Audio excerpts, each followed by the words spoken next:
Hello and welcome everybody to our fifth clarity session. Welcome to our MMA MENA clarity session when influence isn't enough, what builds trust. Brought to you by AnyMind, one of our strategic partners. And today we have two very special guests. We have Mahdi, Head of Content and Creators from AnyMind Group, and we have Amir Ali Bai, the CMO from Match Perfumes and Beauty. Welcome, both of you. Thank you. Thank you, Linda. So, just as an overview of what we are doing and as MMA for the people who don't know, MMA stands for Marketing and Media Alliance, and we are a nonprofit organization that leads into the future of marketing and sort of highlights what CMOs need to be concentrated on in the future. We always try to stay ahead of the game by making sure our marketers are well informed of the latest technology that's available to them, the latest trends globally, and we bring them to our local chapters. And from our board and our extended membership base, we reach the marketing industry. All marketeers are welcome to engage with us. And this is our board in MENA and Saudi. And today we're going to be talking about how we work together to reach the marketing community. So we have our next conferences which are free to attend as long as you're in the marketing industry and you register ahead of time. You're always welcome. We have the Smarties Awards.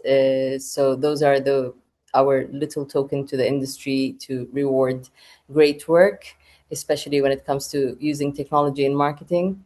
We have CMO events, we have community partnership, board meetings, and jury engagement. And that's how we go to the industry. So just for the people in our audience, Smarties, MENA, and KSA awards are approaching. So our deadlines for KSA is July 30th, and we are now open for submission for Smarties Awards in MENA. Next, please. So today we're talking about influencer marketing, and one of the biggest areas of development in the Middle East is marketing influencer marketing. Sorry, it's a little bit earlier in this part of the world. So, anyways, and yeah, so one of our committees on the board level works on influencer marketing, and we came out with a guide this year that basically can tell you what is influencer marketing, what you need to concentrate on, which metrics you need to look at rather than number of followers and all the old things that we used to know. So this is the latest in the industry in terms of performance standards, rate cards, valuation framework, and best practices. And we actually have a live calculator on our website where you can go and see how much a campaign is worth. So if you enter the metrics of the influencer, you're able to actually see what it is worth, because that has been a point of contention between creators and brands.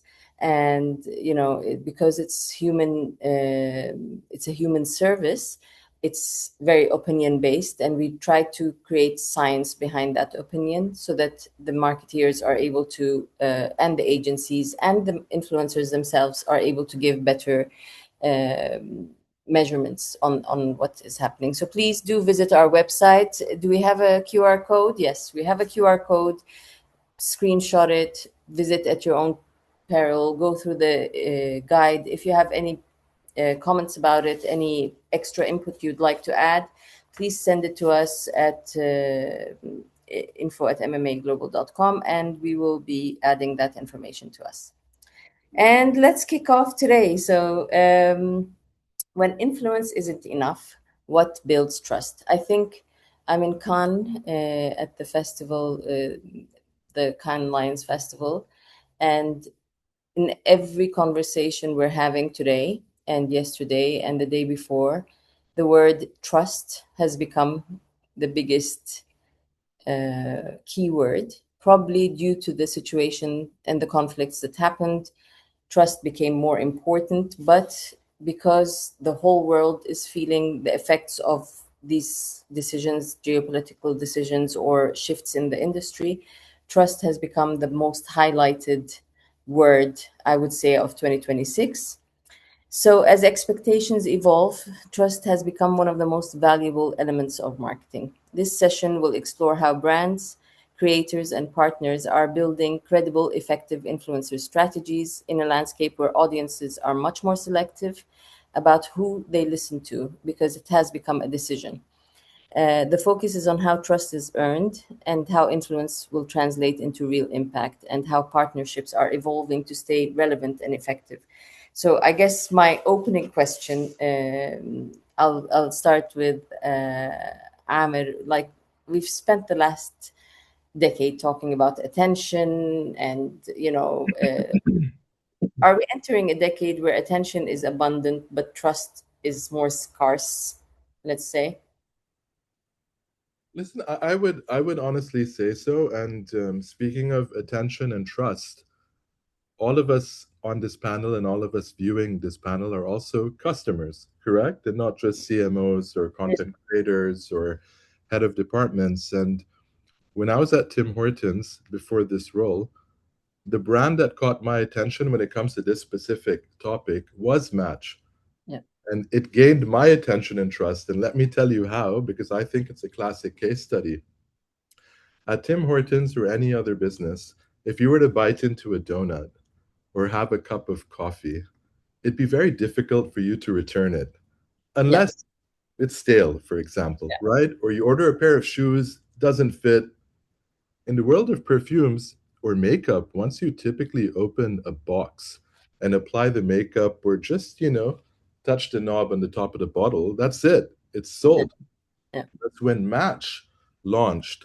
And because it was a 75 real or dirham or $20 perfume versus what you typically spend 500 and 750, I'm sure there was a lot of subjectivity and misconceptions and question marks.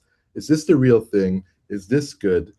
So what they did in the first year was a money back and a return back guarantee yeah, for 1 full year. So I feel this was an amazing claim, also standing true to our word in terms of quality and confidence. And it also armed our influencers with a yeah, message and did not make them look fluff. yeah, yeah. So I was That's I was really impressed, and I wish we still applied it today, but now I'm thinking it's more business minded. So for the first year, this was the case. Now it's 75-25%, but it's still respectable. The fact that we were allowing customers to decide if this is good enough and if this will match them. And if it doesn't match them, pardon the pun, the brand name, then they can try something else and match themselves with another fragrance. So this is what fascinated me, and I think it's a nice learning curve. yeah. I think nothing says trust like a real give back to the industry. Like, especially now with the world evolving into, Instagram shopping, which is instant. You just make a decision. If it's cheap enough, you don't think twice, you buy it. And the ones that don't say return, I do not touch, even if it's really cheap. So that's a very good way to like go, and as you say, arming the influencers with more than just a message, an action point that they can use actually builds their confidence and their audience's trust in what they are selling. So yeah, that's very interesting. Okay, Maha, from your perspective, what would separate creators who build long-term trust for those who generate short-term attention? Very good question. I think the trust, I mean, I love this topic, and that's why I was really excited about this panel because as an industry, I think we've spent the last few years building all the kind of tools and tech that could measure all types of sentiment, but you can't engineer trust. That's Yeah, just something that you can't do. It's something that has to be built by the creators with their audience over a longer period of time. I think for brands, when they're working with creators in this sense, they have to really think about not just can this person deliver the message, right? Because I mean, we're just kind of picking people that match to some extent what we're trying to brief them to talk about. You need to look at somebody that you're going to build a long-term relationship with. The problem is, for the most part, the industry is briefing in one-offs. We're very tactical as an Mm. industry, and trust needs time. Authenticity needs time. Yeah, So we have to look at creators that have built this already with their audiences. There are people, yeah, and you can just tell. See, I mean, for at least the practitioners, we can tell fairly easily, right? When you look at a creator, you know, does this person have that kind of genuine relationship with their audience where they believe in it? How do we get to that point? You see a person talk about the same thing over and over again. They're genuinely using it, they are genuinely sharing their point of view, as opposed to reading a script and delivering the message. There are people that are doing it on the one-off approach. I'm not saying that that's not the case. We're all still out here running campaigns that are tactical, but I think we need to start moving a little bit more into like building an approach where these influencers almost have like skin in the game, right? They're part of that narrative of the brand with their audience, because then you really can start seeing that trust with the audience build up. yeah. Okay, so like for a new creator, how do they go about in creating trust long term? I mean, they have to start somewhere and they will start small, but like what's the key for them to succeed long term versus short term? 100%, I would say don't treat your audience as people that cannot tell when you're selling them an ad, because Okay. they're honestly, I mean, like Amr said, we're all audiences, right? Yeah, So at the end of the day, it's ultimately down to how savvy do we think they are. So if you're a creator and you're new and you're building your platform with a new audience, talk to them genuinely about what you're interested in, and then when and if you are promoting something, I mean, beyond what, you know, governments are globally making people do in terms of ad disclosure, I think there are very subtle yet smart ways for creators to kind of let their audiences know when they're trialing something versus when they're genuinely doing it. And you'll see this a lot, Linda. Honestly, I see like even um, even I follow a lot of creators that are outside of the region as well and within the region, and you'll find where they'll continuously be like, "This is not an ad. I just really love this product," or "I yeah, genuinely bought this with my money. They didn't give it to me." And this is like really big creators who've had years, decades of building this yeah, genuine relationship, and they're still having to disclose it yeah, because audiences are at that stage right now where they're very much like question mark on everything. Are you trying to tell me something? Or do you really like it? So I should also try it. yeah, yeah. Okay, so we went through a very sticky time, let's say, and during the periods of geopolitical tensions, consumers often become more values driven, right? Like they're less likely to just go with their whims and they are less forgiving, I would say. So, my question to Amr first, like, do audiences actually expect creator to take positions on society issues, or is neutrality still possible, and does it become a little bit tone deaf when they don't? Yeah, it's a good question. I think it varies from creator to creator. Some are more outspoken than others. And then it's up to a brand, to take that risk or to choose if it's relevant or not. Because naturally, if a creator is the face of your brand or face of that campaign, it can go two ways, right? It can go north or Okay. it can go quickly south. So I think it's a case by case basis, but irrespective of my political views, as Yeah, obviously I cannot pass that on to my brand for multiple reasons, unless the brand is truly making a cause. In the yeah, case of Match, our causes are slightly easier because we're a Saudi brand and our cause is Saudi. yeah, But when it comes to more controversial topics that I would love to support, in all honesty, as Amir, it becomes a different story. So I understand that's the same predicament that all content and creators are in. But I think what's important is the fact that the creators open the door, and then the brand has to stand up to specific values too, right? And I can say that my values are not just about political or semi-political views or considerations, but also about product quality, also Yeah. about customer service, also about customer satisfaction. So I think it's balanced, and the approach has to be balanced. And when it comes to associating ourselves with amazing influencers or creators, we have to take that choice and take that risk as well, because it's part and parcel. Yeah. Okay, so this is more to Maha because she's managing so many campaigns and so many creators at the same time. Like I did hear a lot of in the past 2 years, I would say it's not the last conflict itself, but like in general, the industry has been and the region has been affected.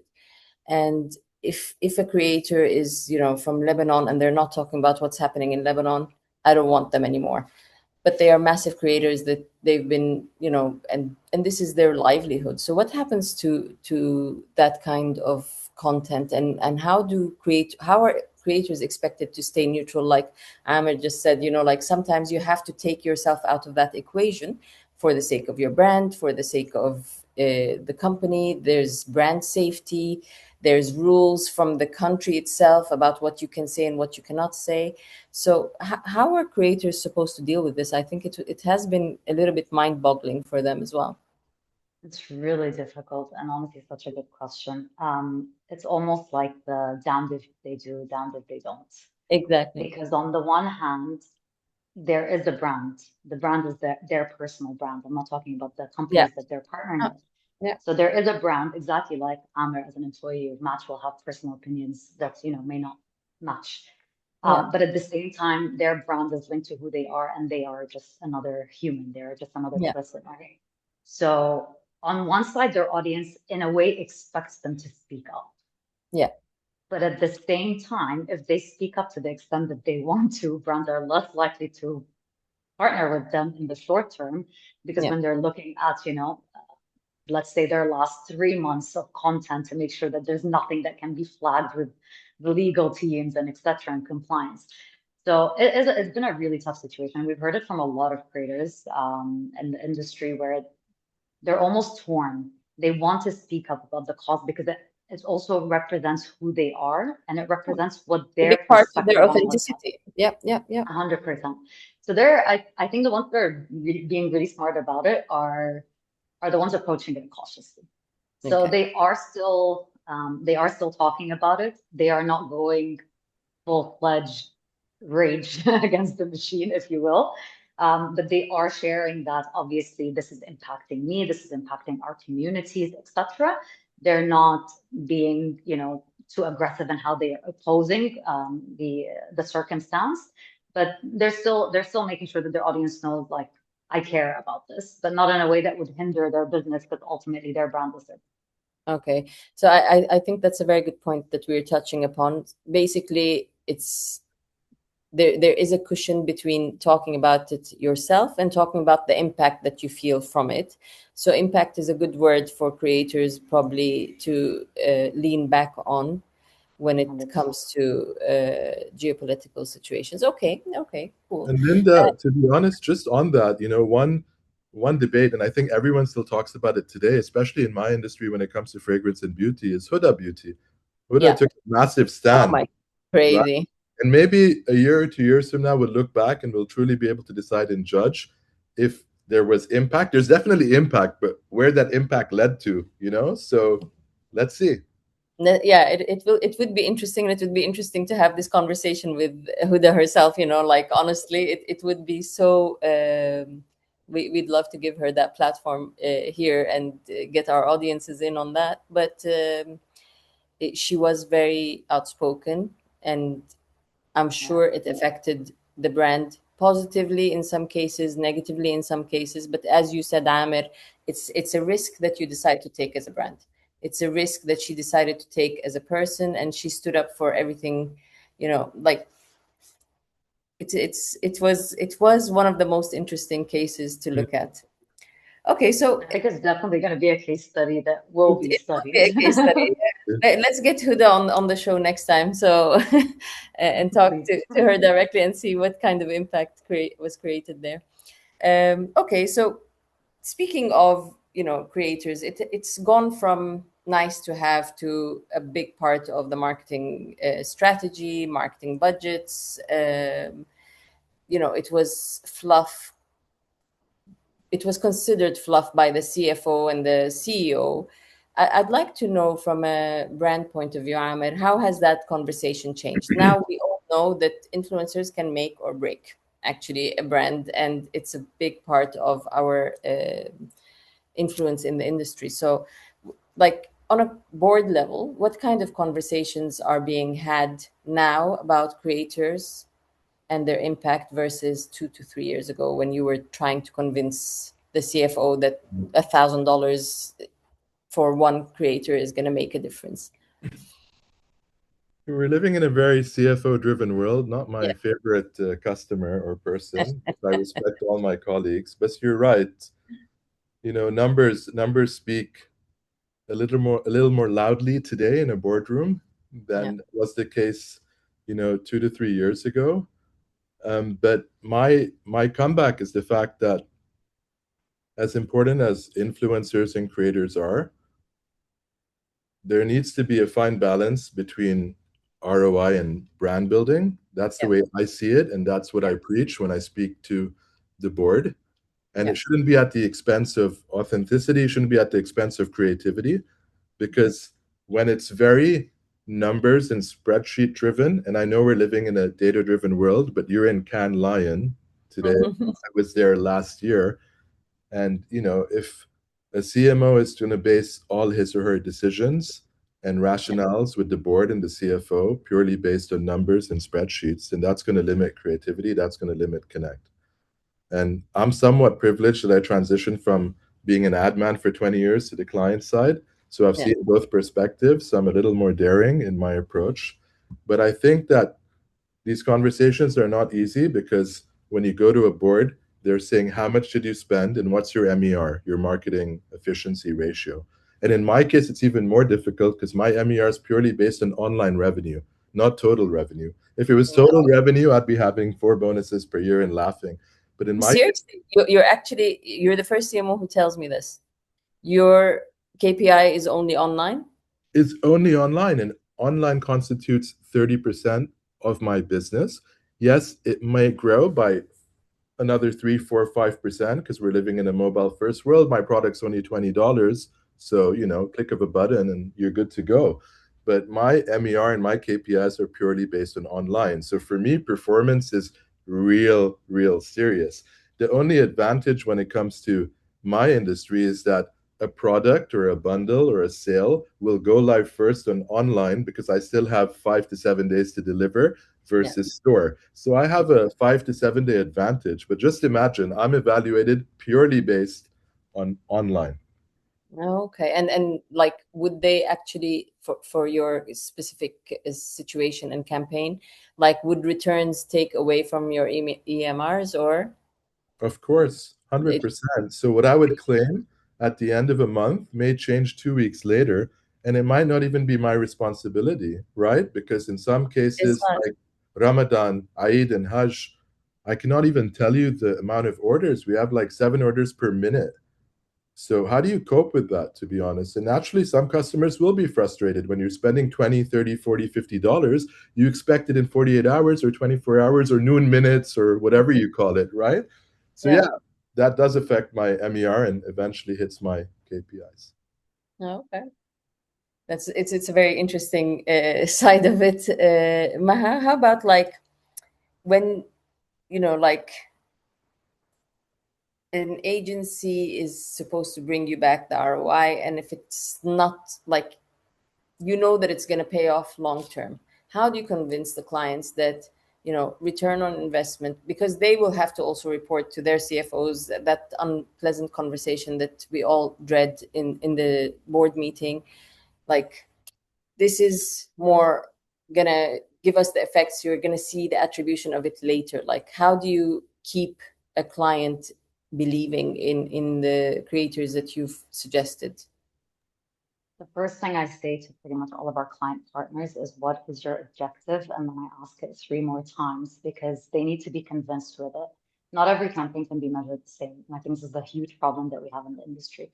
We're trying to set, so I think what happened is we started out with two really weak metrics, right? Followers and likes. Yeah. And then it became reach and engagement. We just made them sound fancier, in my opinion. It still says the same thing. And then we added on, or like layered on 10 more, slightly less weak metrics, but I think ultimately comes down to, what are you trying to measure? Because an awareness campaign, which pretty much for the most part, I still think around 70% of all influencer marketing campaigns start being briefed as awareness campaigns. But what happens is the brief comes in, it's an awareness campaign, which is important, it's crucial. You want to understand this, right? But then you're not also measuring it for what an awareness campaign should be. Has there been brand uplift? Is there a search uplift? All of these things, we're not actually looking at them. We're still looking at engagement rate, right? And then ultimately, just like Amr, he has to go ultimately back to the CFO and explain where all the dollars went to. But the campaign was never briefed in for conversion. So if you're briefing for awareness, brief for awareness, measure for awareness, and we'll look at all of the metrics that make sense. If you're briefing for conversion, it's simple conversion at the end of the campaign. It's clear. There's no gray there. There's a middle layer though that I think gets forgotten about quite a bit, which is all about purchase intent. Yeah. So saves and shares, Yeah. super undervalued in my opinion, Yeah. in the way that they're being reported as very important early signals, I would say, of purchase intent. Because if I Yeah. save it, that means I'm coming back to it. I'm going to Yeah. action. One And day if you're I gonna buy. share it, exactly. And if I share it, I'm literally attaching my name to it. If I send it to you, Linda, I'm saying I'm buying it. You should probably get it too, right? Yeah. This is a Yeah. really early signal. So I think we need to kind of look at a model that makes sense for, again, looking back at what was the original brief in terms of what's the objective, aligning what we're measuring against, and then really looking at measuring against that, and not trying to go back to the CFO with as many numbers as possible that kind of just lie flat at the end of the day. Yeah. Okay, but we also witness, yes, this is for awareness. We're just trying to get awareness. Let's spend money and get brand awareness. But then midway through, someone flags it and says, we're not getting any sales from this awareness, which is a very common thing, like Sure. we understand conversion, long term brand building, brand as performance, but the CFO and the CEO might not care about that conversation and say, you know what, your objective was brand awareness, but I want to see the dollars right then and there in the middle of a Yeah. campaign. What do you do? How do you convert that into an actionable point? Listen, it's a good question because I think we're always chasing trackable Yeah. sales, correct? And Yeah. that's exactly what the CFO and even my CEO to some extent would be asking. In our case, currently, we're doing less brand building and more tactical and value Yeah. driven offers. And my first response is, if we're only going to chase trackable sales, then we're just convincing customers to only consider us during a Today. period of promotion and today. And we're not coming back to what Maha mentioned, which was intent. And intent is so critical in our case because I'm selling a fragrance that Linda, Maha, Zainab, you haven't even tested or smelled. You're just seeing a piece of content or seeing an influencer and saying, wow, this looks interesting. Oh, the price point is so good. Let me give it a shot. But in most cases, when it comes to fragrance, when it comes to beauty, you do want to experience it and test it because this goes Yeah. under the skin Yeah. ultimately, right? So for me, it's about how do you measure intent? And I struggle with that. But that's always my comeback and my debate with my Yeah. CFO and the top management. Yeah. Yeah. And Maha, how do you pivot when something like this happens? I mean, if the intent is very clear, great, and the CMO is able to protect that intent in the boardroom, excellent. But midway, the CMO is under so much pressure, and they come to you and say, Maha, you know what? I'm sorry, this is what I told you I want to achieve, but in reality, this is what I need to achieve. So, how do you pivot and change a creator's content during an actual campaign? An active campaign. Yeah. See, the problem that tends to happen in this case is that there's a misunderstanding between the type of content that needs to be created for the Yeah. objective. Because Yeah. it's not, again, it's not the same content. So Yeah. the creator cannot communicate in the same manner for both awareness and conversion. Yeah. In one, you're it's brand building, exactly like Am said, right? So it's storytelling, it's building this, narrative with the audience. And then the other, it's straight up use my code, click the link. Like there's clear CTAs, it's very actionable. And can you marry both? 100%. Have we run campaigns where I want you to do the storytelling, but also plug in the link in bio and so on? Doable. Um, it's a little harder and I would say a little trickier to do once a campaign is active because you're almost kind of like shifting everything, but not impossible. And I think we've all pretty much seen it where an influencer goes live with a piece of content is beautiful, it's clearly an awareness campaign, and then fast forward to like a 4 or 5 days later, there's a story with a link or a story with a code. Yeah. So you're almost kind of like layering on the CTA layer. So it's doable. I don't advise it, and I think again I always try to go back to the start and say and why I ask it 3 times over, what do you want to achieve? We'll build you a plan that makes sense for you. Yeah. Okay. Are content creators now more flexible about this? Because in the past, they used to be like, no, you told me this. This is what I did. You've paid me for that. See you later. Like I've worked with a lot of content creators as well and influencers in my previous company, and they actually made my business grow or stopped it from growing. So I was completely dependent on them, and I did have uh, content creators saying no, that's not what you asked for, and I'm not going to change anything right now. So how do you are content creators now more open to this kind of shift? So there's always going to be two sides. So there are ones that are definitely shifting to become a lot more flexible in how they work with brands. Yeah. There are some that are, it's an absolute no. Everything is asked for the contract, what we agreed initially. Here's my revised rates if you want to discuss this. But look, I think the best way to do this, and I think the practitioners that are getting the best out of the creators who are willing to change, are the ones that are kind of marrying them with the brand from the start on that narrative, like I said. Yeah. So if a brand is working, so let's say, for example, Amr is working with Linda as a creator, and this is an ongoing partnership. By the fifth campaign, if Amr says, Maha, ask Linda to please post the story because all of a sudden we need to change this or change the narrative or change the direction of the content, you're more likely than not to agree to it than if this Yeah. is your first ever engagement or I've briefed you 4 times before and canceled the campaign. So again, it comes back to the brand and how they build a relationship with certain Yeah. creators. Creators, I don't think are by nature trying to be difficult, although I think most of us sometimes feel that that's the case. But I don't think that by nature they're trying to be difficult. I think they've been burnt quite a few times also Of course. by the industry and how certain brands behave with them and how they look at their value and as part of this entire equation. But I think, yeah, the better relationships that we're building with them, the more likely you're going to get a lot. I mean, I've seen creators that go above and beyond in a way that surprises me all these many years later in the industry because they're genuinely invested, right? Yeah. Yeah. So there's still both sides. Okay. Okay. So Amir, from a brand point of view, when you create this partnership, because you are creating trust. So let's say one guy or girl did a great job for you. You really like their approach. You really like the feedback that you got from the industry.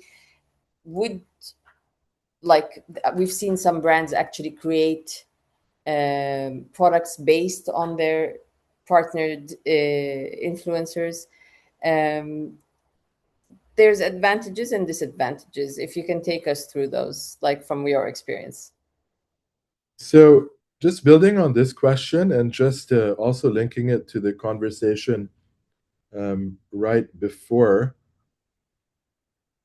when it comes to the content creators that we've seen success with and that I would partner with, I've had more luck when dealing with a makeup artist, for example, if it's for Match Beauty, Yeah. and people who are very passionate about a certain platform. When I deal with generalists, I do struggle Yeah. because they're generalists that promote makeup today, shoes tomorrow, a donut on Thursday, Yeah. and a house on Friday. Yeah. So I've seen more luck dealing with more specialized, passionate Okay. creators, and even recently in the past 1 week, 10 days, it's Kasar Alam World Cup, Yeah. and we have at least 15 to 17 football enthusiasts. Half of them are attending the actual matches and creating content on behalf of Match. The other half are just covering football based in Saudi. So when I see that there's this authentic relationship, not just because of the fit, but because of how passionate he or she or they are, then I see an opportunity to do so much more. And when you spoke about certain brands go to the extent of even creating a specific shade or a specific fragrance with an influencer or content creator, I'd be very open to it. And above and beyond just using creators, I think collaborations are really Yeah. important. So, for example, one of the shades that we have is called Latte Love. I'd love to collaborate with the likes of Earth Cafe or Yeah. even Half a Million or another rising brand and just launch Latte Love. So I Oh, think that's so it's a cool. combination of both. And I think it's just about identifying not just who or what is the right fit, but how passionate that connection and fit is. Yeah. Yeah. And have you seen a downfall when partnering with one influencer, like their influence, either like their audience is sick of the subject and it becomes like a stale partnership as far as the audience is concerned? Have you experienced that? Absolutely. Can't name the names, obviously, but quite a few what they call mega influencers. I don't like the terminologies. We Yeah. have faced some backlash because their audience themselves are questioning how are you talking about this today and then seven other similar brands tomorrow and the Yeah. weekend. Yeah. So it is a bit tough in all honesty. And we are reviewing this. We Yeah. are reviewing this because, sentiment and intent, and they both go hand in hand, mean a lot more to me than just reach and impressions, to be Yeah. honest. Yeah. Yeah. Okay, so it's speaking of trust and building authenticity and building partnerships. These are all, I love marketing today because it's much more based on human words than it used to be before. It was that before it used to be based on the job and the requirements that we have at the job level, where it was like innovation or go to market, and like all those words used to be our vocabulary. But now we're talking about trust and partnership and collaboration, and these are all human based emotions. So when you take the human out of it and create an AI creator,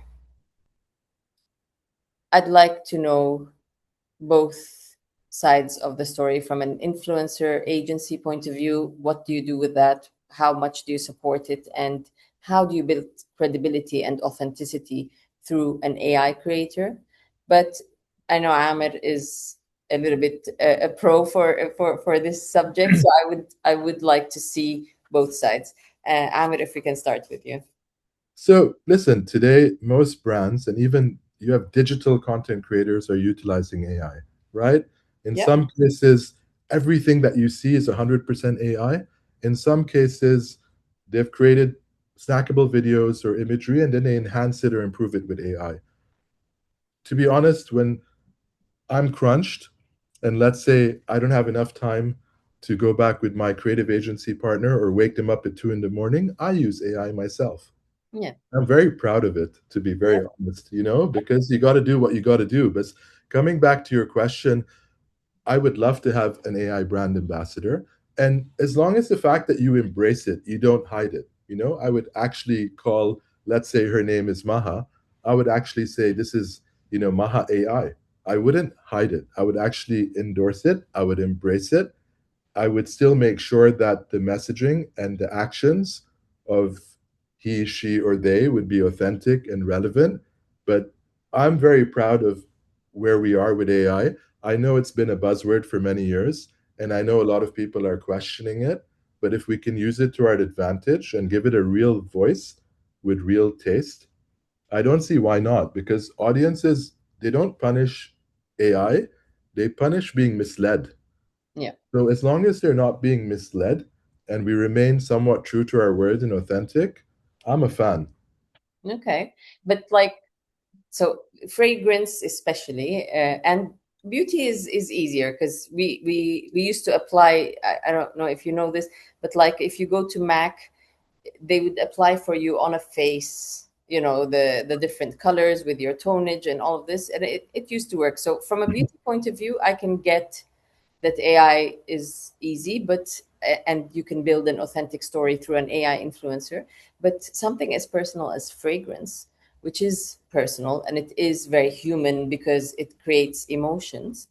How do you come off like not being afraid of using AI on that level? But you said it, Linda. I'm triggering emotions, right? I'm trying to match your emotion in the morning, in the afternoon, in the evening when you're going out to a formal setting versus informal. So if I can create AI tailored content or use my AI ambassador to be authentic as all of us are on this call and to trigger an emotion, that's the first step in the door. And I feel that emotions are also sparked by what the fragrance is made of. We call them notes, many Yeah, would call them ingredients. So I feel that AI, from a content perspective, and even AI creators or ambassadors can bring those notes to life much more strongly than in a non AI fashion, or I'd have to invest in a very time intensive, cost intensive production. yeah. So for me, it's about triggering emotion, and I don't see why they can't trigger emotions. Okay, okay, great. Thank you. Maha, let's get your take on AI and what's Yeah. it going to do to the influencer economy. I mean, you know how I feel about the creators. On look, there's two sides of it, right? And kind of just to first, I wanna address a little bit of what Anis, because honestly, what Anis said, sorry, it's very interesting, especially on the fragrance piece. AI content, massive fan. I'm out here selling it all day long to clients. Love it. I think it's brilliant. AI creators on the other side, I approach with caution when discussing. So, for example, while 100% I don't mind seeing a beauty product used by an AI creator, because, anyways, even the Yeah, makeup influencers are ex- doing their makeup 100 times better than I'll ever figure out how to do my winged eyeliner. The fragrance piece, I love what you said on that. No, I mean, for me personally, there's a there's a sentiment to it that just can that's they're never going to be able to relay it to me in the same way that a certain note evokes a memory of a grandma or a memory of the tree at your childhood house and so on, right? So on that part, I don't know. But let me talk about the AI creators at large, right? So I think and this is super relevant to the topic of our discussion because AI creators are making trust much more of an important thing, yeah, right? Because the source of the trust really shifts here. I think when we look at what now, oddly enough, people are calling human creators. Again, the trust is built, like I said earlier, it's like skin in the game, you know, it's a real person. They have a reputation to lose. They have an audience that they have to face if something goes right or wrong, right? The AI creators, they have none of that by default, right? So yeah, of course they're cheaper, 100%. It's much cheaper. It's also much easier, exactly like Amma said. So it's not just about from a cost perspective. If I want to change the direction of a campaign, like we were talking earlier, change the content itself. I mean, I want to take down the post and put a new creative because it didn't get the engagement I want. It's much easier, it's much faster, and faster. it's definitely much more cost effective. But I think in turn, what's going to happen is that we're going to see that these verifiably real creators, because we're talking about something right now that sounds interesting to us, but we both, like all of us here, know that in 3 years' time, it's going to blow up to a point where like you almost won't be able to tell, Yeah, right?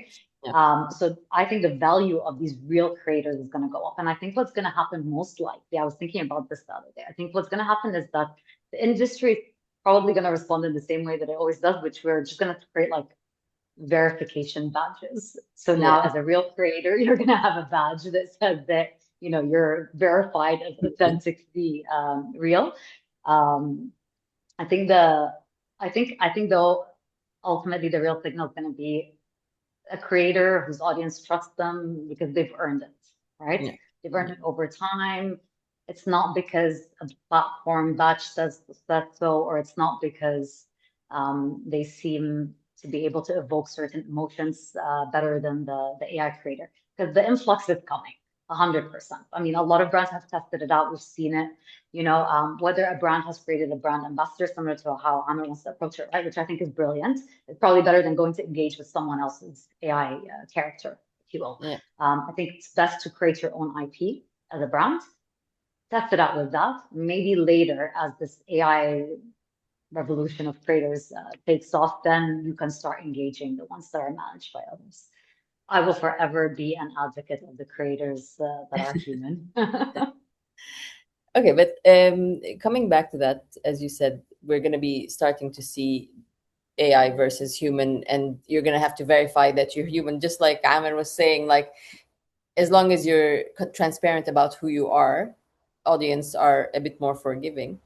And as we see the transformation now happening to AI influencers and AI creators, they are basing their logic completely to mirror what's happening in a real creator's life.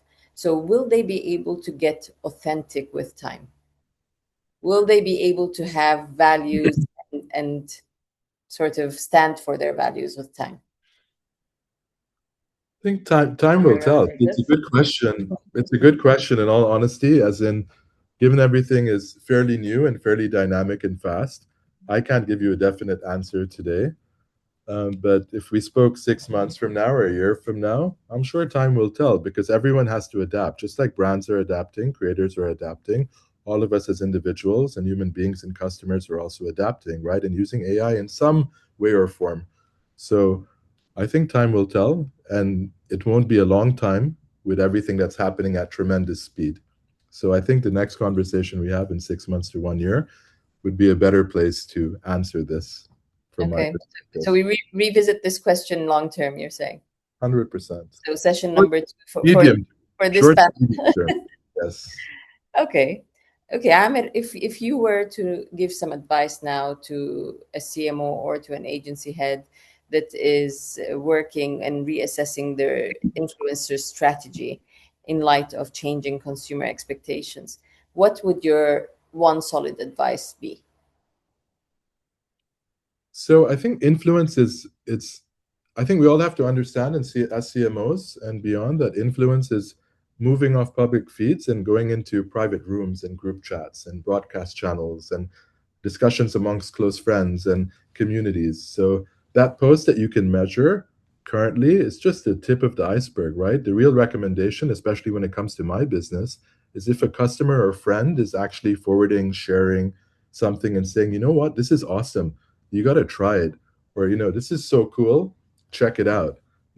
So for me, that's a really, really important measure. And it comes back to what I said earlier about not just putting our heads into spreadsheets and Yeah. looking at different metrics, because sometimes it's a little bit easier if we just simplify things and just look at it as a regular customer. So for me, that's really, really important. And one more thing, again, building on what I mentioned earlier and the fact that you're at Cannes, I think we need to be bold and brave. We can optimize much more quickly than we could once upon a time, especially with everything being driven online. Unlike 10 years ago when there was a TV commercial, you're stuck because the TV commercial is running on NBC and you can't do anything about it, to be honest. So I think we need to be a little bold and brave and measure how we trigger intent and emotion because that's what's going to create the longevity of a brand and that's Yeah. what's make us more memorable. Okay. And how are we going to attribute that? Because at the end of the day, we have to justify. So So how, both you and Maha very specifically said the share and the, intent is going to be a more realistic measure for any influencer campaign. And I agree completely.